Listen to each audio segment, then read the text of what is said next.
Anthony Sherman spoke to writer Wesley Bradshaw about a vision that George Washington had during the Revolutionary War. This vision is in the Library of Congress and has been reprinted many times since the 1800s. The vision describes 3 wars that threatened the existence of the Union. Sherman said, "You have doubtless heard the story of Washington going to the thicket to pray." Well, it was not only true, but he used often to pray in secret for aid and comfort, and God brought us safely through the darkest days of tribulation. He then recounted a vision that George Washington had. Anthony said, "One day I remember it well. The chilly winds whistled through the leafless trees, though the sky was cloudless and the sun shone brightly. He remained in his quarters nearly all the afternoon alone. When he came out, I noticed that his face was a shade paler than usual. He relayed to his officers the vision that he had regarding a beautiful woman that appeared to him. The first vision described the Revolutionary War. Presently, I heard a voice saying, 'Son of the Republic, look and learn,' while at the same time my visitor extended an arm eastward. George Washington told his people, 'At that moment I beheld a dark shadowy being like an angel, standing or rather floating in midair between Europe and America. Dipping water out of the ocean in the hollow of each hand, he sprinkled some upon America with his right hand, while with his left hand he cast some over Europe. Immediately a cloud arose from these countries and joined in mid-ocean. For a while it remained stationary, and then it moved slowly westward until it enveloped America in its murky folds. Sharp flashes of lightning gleamed through it at intervals, and I heard the smothered groans and cries of the American people. George Washington then saw what appeared to be the Civil War. A second time the angel dipped water from the ocean and sprinkled it out as before. The dark cloud was then drawn back to the ocean, in whose heaving billows it sank from view. A third time I heard the mysterious voice saying, 'Son of the Republic, look and learn.' George Washington then said, 'From Africa I saw an ill-omened specter approach our land. It flitted slowly and heavily over every town and city of the latter. The inhabitants presently set themselves in battle, array against each other.' The end of the war was then described. George said, 'As I continued looking, I saw a bright angel on whose brow rested a crown of light, on which was traced the word Union. He was bearing the American flag.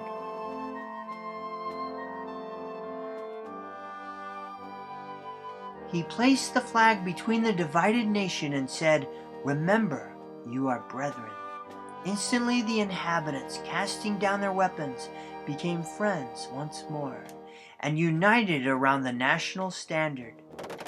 Anthony Sherman relayed the final peril that America would face, which would involve all the countries of the world attacking America.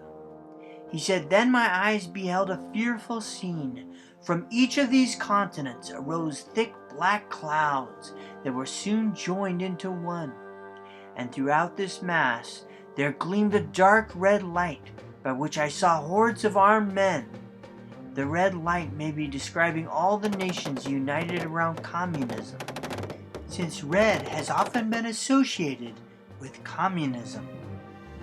He said these men moving with the cloud marched by land and sailed by sea to America, which country was enveloped in the volume of cloud, and I dimly saw these vast armies devastate the whole country and the villages, towns, and cities which I had seen springing up. He described the war which would be the most fierce war the country had ever faced. As my ears listened to the thundering of the cannon, clashing of the swords, and the shouts and cries of millions in mortal combat,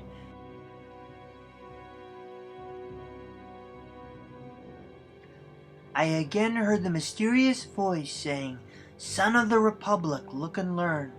Where the voice had ceased, the dark shadowy angel placed his trumpet once more to his mouth and blew a long and fearful blast.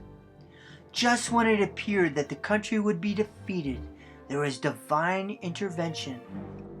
Instantly a light as of 1,000 suns shone down from above me, and pierced and broke into fragments the dark cloud which enveloped America.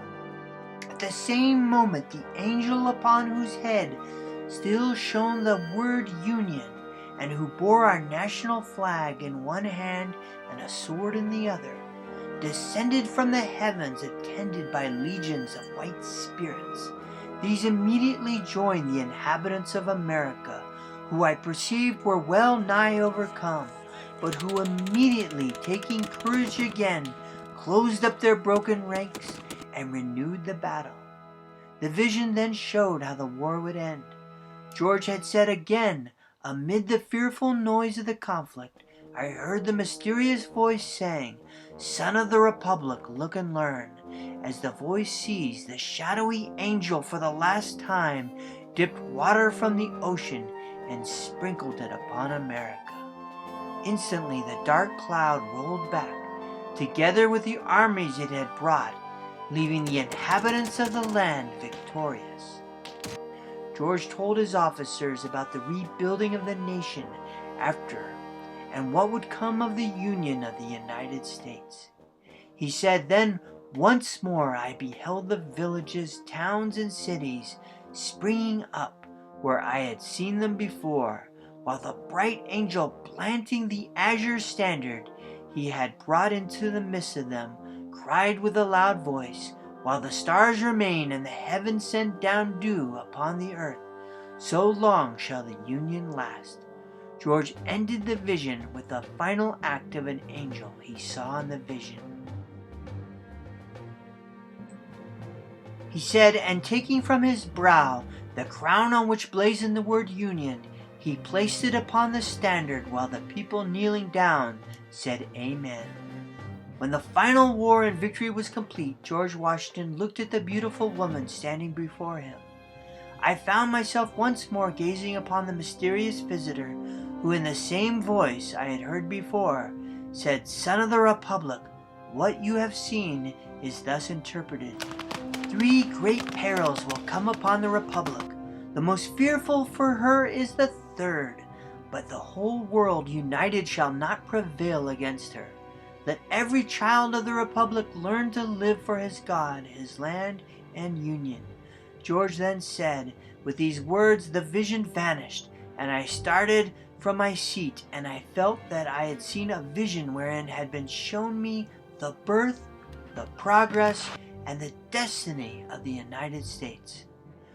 There are people who have tried to debunk this story, but there was a soldier in the Revolutionary War known as Anthony Sherman who is purported to be at Valley Forge with George Washington. Is it fact or fiction? You can decide.